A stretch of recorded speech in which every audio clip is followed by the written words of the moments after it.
Hi everybody, welcome back to Story Time. Today's stories are all about the farm. So we've got a big red barn here. Well, we've got a poem about chicks. We've got a story about a chicken and a pig and a cow.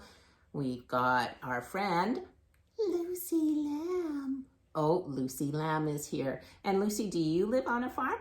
Yes, I do.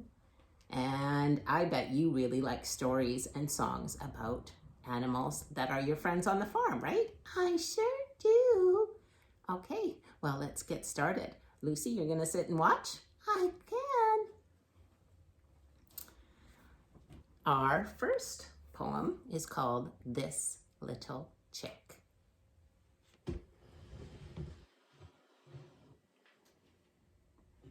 This little chick is black. She stands in the barnyard on a big hay stack. This little chick is brown. She's feeling sad and wearing a frown. This little chick is yellow. She bakes pies and eats Jell-O. This little chick is white. She dances and plays. Oh, what a sight. This little chick is purple. She spends her days running in circles. This little chick is green. She's the smartest I've ever seen. This little chick is blue. She lays eggs for me and you. This little chick is pink. She goes down to the pond for a drink. All of these chicks live on a farm out in the big red barn. My next book is kind of like a song. I'm going to sing it as I read it, and it's called Little White Duck. There's a little white duck sitting in the water, a little white duck doing what he oughter. He took a bite of the lily pad, flapped his wings, and he said, I'm glad. I'm a little white duck sitting in the water, quack, quack, quack. There's a little green frog swimming in the water, a little green frog doing what she oughter.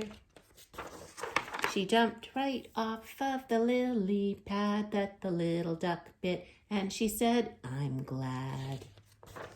I'm a little green frog swimming in the water, glug, glug, glug. There's a little black bug floating on the water, a little black bug doing what he oughter. He tickled the frog on the lily pad that the little duck bit, and he said, I'm glad. I'm a little black bug floating on the water, bzz, bzz, bzz. There's a little red snake playing in the water, a little red snake doing what he oughter. He frightened the duck and the frog so bad, and he ate the bug, and he said, I'm glad. I'm a little red snake playing in the water. Sss, sss, sss. Now there's nobody left sitting in the water, nobody left doing what they oughter. There's nothing left but the lily pad. The duck and the frog ran away, I'm sad. Now there's nobody left sitting in the water, boo, hoo, hoo. The end. Little White Duck. Our next story is Chicken, Pig, and Cow by Ruth Ohi.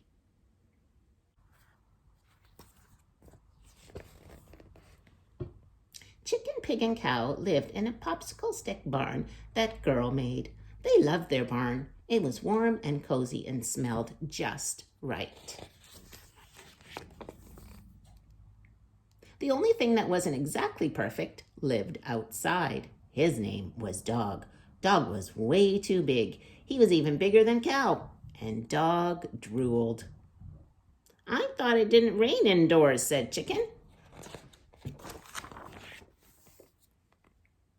Girl had forgotten to leave an opening for the door, but that didn't matter because the outside usually came to them. But one day, Chicken, Pig, and Cow wished to go exploring, and Girl was not around to help. "We could wait," said Cow. "We have waited," said Pig. "We have waited long enough," said Chicken. So Pig climbed on Cow, and Chicken climbed on Pig. And Chicken jumped over the barn wall. Pig grunted and also jumped, bumping his bottom on the way. Cow was left at the bottom of the barn. She couldn't jump over. The wall was too high. "I'll wait here," said Cow. "We'll give you a full report," said Chicken.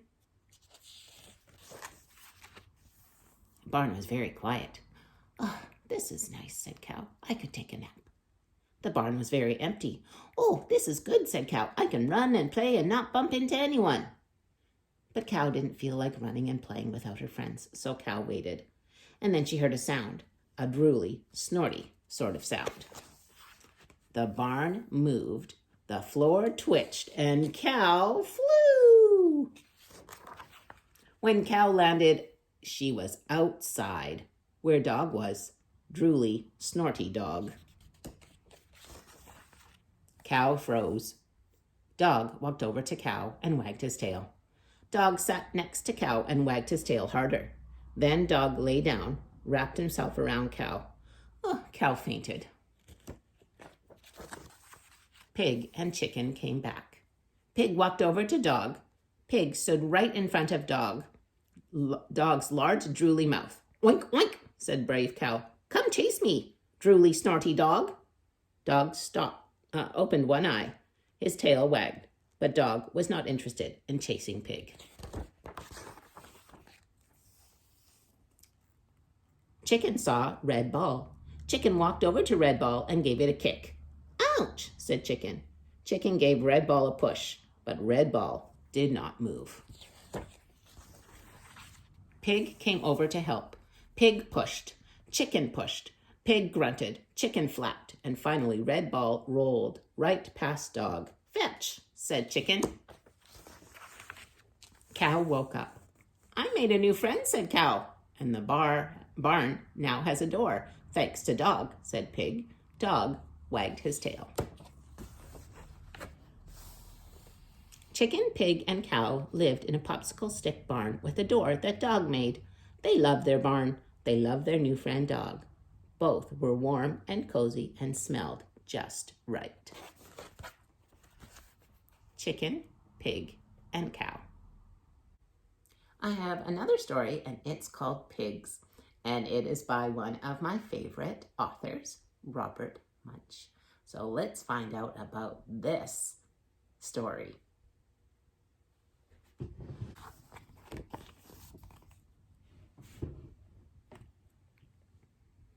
Megan's father asked her to feed the pigs on her way to school. He said, "Megan, please feed the pigs, but don't open the gate. Pigs are smarter than you think. Don't open the gate." "Right," said Megan. "I will not open the gate. Not me. No, sir. No, no, no, no, no." So Megan went to the pig pen. She looked at the pigs, and the pigs looked at Megan. Megan said, "These are the silliest looking animals I have ever seen. They stand there like lumps on a bump. They wouldn't do anything if I did open the gate." So Megan opened the gate just a little bit. And the pigs stood there looking at Megan. They didn't do anything. Megan said, "These are the silliest looking animals I have ever seen. They stand there like lumps on a bump. They wouldn't even go out the door if the house was on fire." So Megan opened the gate a little bit more. The pigs stood there and looked at Megan. They didn't do anything. And then Megan yelled, "Hey, you pigs!" And the pigs jumped up and ran right over Megan. Whap, whap, whap, whap, whap. And out the door. When Megan got up, she couldn't see the pigs anywhere. She said, "Uh-oh, I'm in trouble. Maybe pigs are not so silly after all." Then she went to tell her father the bad news. She got to the house and Megan heard a noise coming from the kitchen. It went oink, oink, oink, oink. "That doesn't sound like my mother. That doesn't sound like my father. That sounds like pigs." She looked in the window and there was her father sitting at the breakfast table. A pig was drinking his coffee, a pig was eating his newspaper, and a pig was peeing on his shoe. "Megan!" yelled her father. "You open the gate. Get these pigs out of here." Well, Megan opened the front door a little bit and the pigs stood there and looked at Megan. Finally, Megan opened the front door all the way and yelled, "Hey, you pigs!" And the pigs jumped up and ran right over Megan. Whap, whap, whap, whap, whap, out the door. Megan ran outside, chased the pigs all the way back to the pig pen and shut the gate. Then she looked at the pigs and said, "You are still silly, like lumps on a bump." And then she ran off to school. Just as she was about to open the front door, she heard a sound. Oink, oink, oink, oink. Where do you think the pigs are? She said, "That doesn't sound like my teacher. That doesn't sound like the principal. That sounds like pigs." Megan looked in the principal's window. There was a pig drinking the principal's coffee. A pig was eating the principal's newspaper, and a pig was peeing on the principal's shoe. The principal yelled, "Megan, get these pigs out of here." Megan opened the front door of the school a little bit, and the pigs didn't do anything. She opened it a little bit more, and the pigs still didn't do anything. She opened the door all the way and yelled, "Hey, you pigs!" And the pigs jumped up and ran right over Megan. Whap, whap, whap, whap, whap, and out the door. Megan went into the school, and she sat down at the desk, and she said, "That's it. I finally got rid of all the pigs." And then she heard a noise. Oink, oink, oink. Megan opened her desk, and there was a new baby pig. The teacher said, "Megan, get that pig out of here." Megan said, "Oh, silly, whoever said pigs were silly? Pigs are smart. I'm going to keep it for a pet." At the end of the day, the school bus finally came, and Megan walked up to the door, and then she heard something say, "Oink, oink, oink, oink." Megan said, "That doesn't sound like a school bus driver. That sounds like a pig." She climbed up the stairs and looked in the bus. There was a pig driving the bus, pigs eating the seats, and pigs lying in the aisle. A pig shut the door and drove the bus down the road. It drove the bus all the way to Megan's farm, through the barnyard, and right into the pig pen. Megan got out of the bus, walked across the barnyard, marched into the kitchen. She said, "Pigs are all back in the pig pen. They came back by themselves. Pigs are smarter than you think." And Megan never let out any more animals. Well, at least not any more pigs. Pigs. We have one more story, and that is called Russell the Sheep.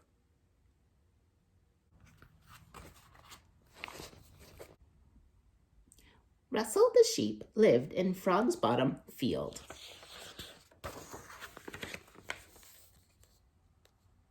At the end of a long, busy day, night fell and the sheep got ready for bed. Soon all was quiet, except for Russell. No matter how hard he tried, Russell could not fall asleep. Maybe if it were really dark, he thought, I'd be able to sleep. But the really dark really scared him. Perhaps I'm too hot, he thought. Perhaps not. Russell pulled up a pillow, but the pillow hopped away, hopping mad. Maybe I need a better place to sleep, he decided, and went for a walk. Russell spied the trunk of a rusty car. It was too crammed. He tried a hollow of a tree, but it was too creepy. Ooh, creepy crawlies in there. Russell even tried sleeping on a branch, but it was too crowded. Oh, what's a sheep to do? Russell thought he would never get to sleep, but then he had a brilliant idea. What if he tried counting things? That would make him fall asleep. Russell counted his feet. 1, 2, 3, 4. Not tired. I guess I need more feet, he decided. What next? Stars! Russell counted each and every one. 1, 2, 3, 4, 5. 600 million, billion, and 10. Russell was still wide awake. He counted them again. 600 million, billion, and 10. Still wide awake. He thought very hard. In fact, he thought so hard that his hat went ziggity-zag. I know, he shouted. I'll count sheep. 1, 2, 3, 4, 5, 6, 7, 8, 9. Still awake, he said. Then Russell realized he had forgotten to count one very important little sheep. Himself. 10. Russell felt a little tickle, and then a twitch, and then sound asleep. By now, it was morning, and all the other sheep in the field began to get ready for the new day. Soon everyone was up. Everyone, that is, except for Russell.